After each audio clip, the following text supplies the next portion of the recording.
Hi, I'm Melissa Casey. I am a midwife, an herbalist, and the maker of all the products at Nani Botanicals. So today I'm going to distill some rose water and show you the process. So the first thing that we need are roses. So these roses have been growing for about 2 years in my garden. They're Chrysler roses, and I also have this one, which is a fragrant cloud, and these are really, really super fragrant, beautiful roses. And then the other thing that we're going to need is that copper distiller back there. That's handmade, made out of all copper.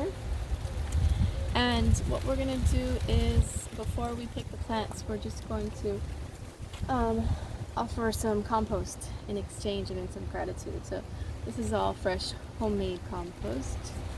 And all of my plants grow organically. I don't use any chemicals. I really focus on sustainability and being good to the earth and creating a relationship with the earth that's good for everybody. So we've given this rose bush some compost, and then we're going to start picking some flowers. So I'll take this one. These petals, they came right off. And here's a really nice one. Look at that. So rose water is really, really great for the skin. It's got tons and tons of antioxidants, which really help protect your DNA from any sun damage and environmental damage. That's a beautiful one.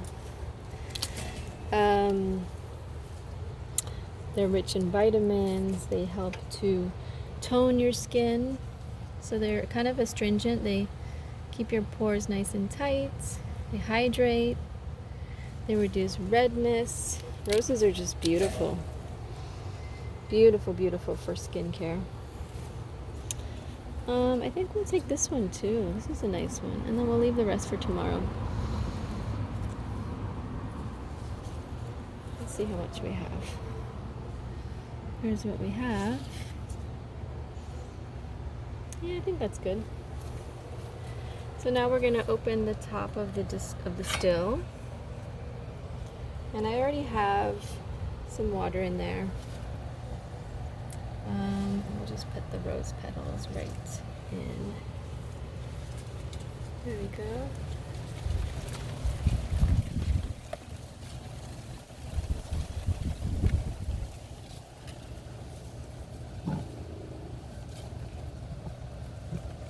Roses also help to heal wounds and reduce redness. They're pretty amazing.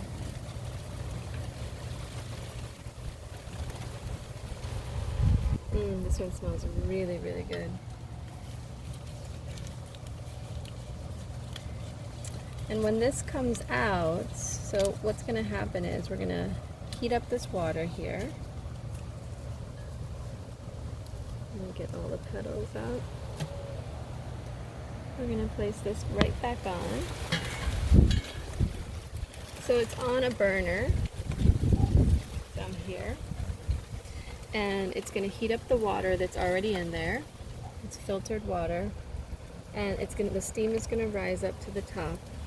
Oops. It's going to go down this tube here.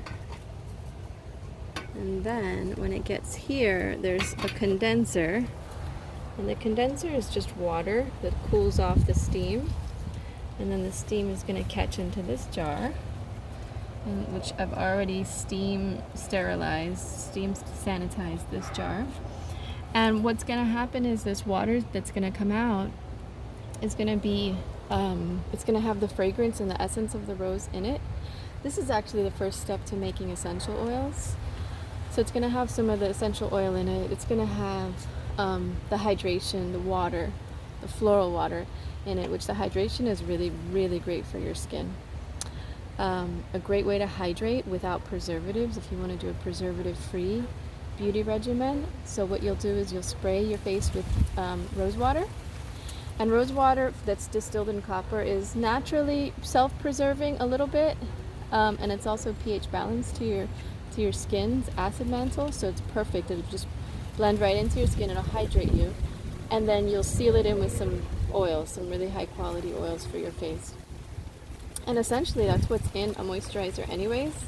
Moisturizer is water and an oil, and then they whip it together, they emulsify it, and then they add a preservative. You have to add a preservative to a mixture like that because it goes bad pretty quickly. But the hydrosols actually stay preserved pretty well. And then I add, what do I add? I add, not willow bark, aspen bark extract to the hydrosol, and that gives it a little bit more preservative, and it gives it a little bit of more qualities to help clean your pores, clean blackheads, clean grease off of your face. So it's great. It'll last for 3 to 6 months, especially if you refrigerate it. And that's your way to do a preservative-free beauty regimen. And this is a really slow process. This is going to come out drop by drop by drop. And this jar is going to take about 3 or 4 hours to fill up. So that's it. I'm just going to keep an eye on it, make sure the water's good.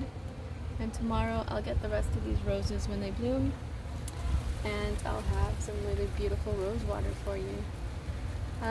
The other thing that I put in my floral waters for skincare, things that I grow in my garden, I put all fresh things. I have echinacea, tulsi, I have Cuban oregano, patchouli, I have mugwort, I have all kinds of beautiful herbs for skincare. Lemongrass, yarrow, comfrey. Did I say calendula already? Let me just take you around the garden a little bit.